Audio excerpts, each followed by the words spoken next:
ನಮಸ್ತೆ ಟಿವಿ 20 ಕನ್ನಡ ವಾಹಿನಿಗೆ ಸ್ವಾಗತ. ಧಾರವಾಡದಲ್ಲಿ ಶುಕ್ರವಾರದಿಂದ ಹುಬ್ಬಳ್ಳಿ ಧಾರವಾಡ ಮಹಾನಗರ ಪಾಲಿಕೆಯು ರಸ್ತೆ ಅತಿಕ್ರಮಣ ತೆರವು ಕಾರ್ಯಾಚರಣೆ ಆರಂಭ ಮಾಡಿದೆ. ಶುಕ್ರವಾರ ಧಾರವಾಡದ ತೇಜಸ್ವಿ ನಗರ ಬಡಾವಣೆಯಿಂದ ನುಗ್ಗಿಕೇರಿ ಗ್ರಾಮದವರೆಗೆ ಈ ತೆರವು ಕಾರ್ಯಾಚರಣೆ ಮಾಡಲಾಗಿದೆ. ಆದರೆ ಈ ತೆರವು ಕಾರ್ಯಕ್ಕೆ ಸ್ಥಳೀಯರು ಭಾರಿ ವಿರೋಧ ವ್ಯಕ್ತಪಡಿಸಿದರು. ಸರ್ಕಾರಿ ಜಾಗ ಹಾಗೂ ರಸ್ತೆ ಅತಿಕ್ರಮಣ ಮಾಡಿದ 20ಕ್ಕೂ ಹೆಚ್ಚು ಮನೆ ಅಂಗಡಿ ಕಾಂಪ್ಲೆಕ್ಸ್ ತೆರವು ಮಾಡಲು ಮುಂದಾದ ಪಾಲಿಕೆ ಕ್ರಮಕ್ಕೆ ಸ್ಥಳೀಯರು ವಿರೋಧ ವ್ಯಕ್ತಪಡಿಸಿದರು.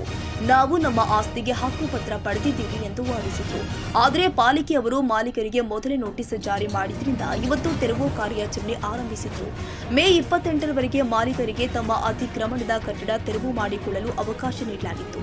ಆದರೂ ಮಾಲೀಕರು ತಮ್ಮ ಆಸ್ತಿ ತೆರವು ಮಾಡಿಕೊಟ್ಟಿರಲಿಲ್ಲ.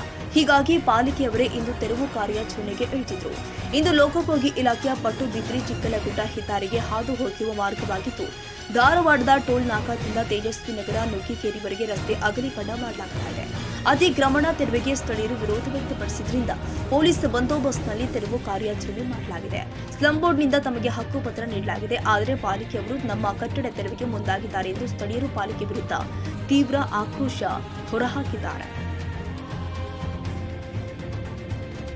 ಕನ್ನಡಿಗರ ಮೆಚ್ಚಿನ ನಿಮ್ಮ ಟಿವಿ 20 ಕನ್ನಡ ವಾಹಿನಿ ಇದೀಗ ಟಿವಿಯಲ್ಲಿ ಲಭ್ಯ. ಕರ್ನಾಟಕ ಮತ್ತು ದೇಶ ವಿದೇಶದ 360 ಡಿಗ್ರಿ ಸುದ್ದಿ ವಿವರವನ್ನ ಪಡೆಯುವುದಕ್ಕೆ ಟಿವಿ 20 ವಾಹಿನಿಯನ್ನು ಲೈಕ್ ಮಾಡಿ, ವಿಡಿಯೋಗಳನ್ನು ಶೇರ್ ಮಾಡಿ, ಕಮೆಂಟ್ ಮಾಡಿ, ಸಬ್ಸ್ಕ್ರೈಬ್ ಮಾಡಿ. HCN ಕೇಬಲ್ 842 ನಂಬರ್ನಲ್ಲಿ ಹುಕ್ಕೇರಿ ತಾಲೂಕು ಹಾಗೂ ಸಂಕೇಶ್ವರದ ಸುತ್ತಮುತ್ತಲಿನ ಹಳ್ಳಿಗಳಲ್ಲಿ ಲಭ್ಯ. PCN ಕೇಬಲ್ 129 ನಂಬರ್ನಲ್ಲಿ ಹಾರುಗೆರೆ ಸುತ್ತಮುತ್ತಲಿನ ಹಳ್ಳಿಗಳಲ್ಲಿ ಲಭ್ಯ. ರಾಯಬಾಗ್ ಡಿಜಿಟಲ್ ಚಾನೆಲ್ ಕೇಬಲ್ 80ನೇ ನಂಬರ್ನಲ್ಲಿ ರಾಯಬಾಗ ತಾಲೂಕಿನ ಸುತ್ತಮುತ್ತಲಿನ ಹಳ್ಳಿಗಳಲ್ಲಿ ಲಭ್ಯ. UDCN ಕೇಬಲ್ ನೆಟ್ವರ್ಕ್ ಉಗಾರ ಸುತ್ತಮುತ್ತಲಿನ ಹಳ್ಳಿಗಳಲ್ಲಿ ನಿಮ್ಮ ಟಿವಿ 20 ಕನ್ನಡ ವಾಹಿನಿಯೂ ಲಭ್ಯ.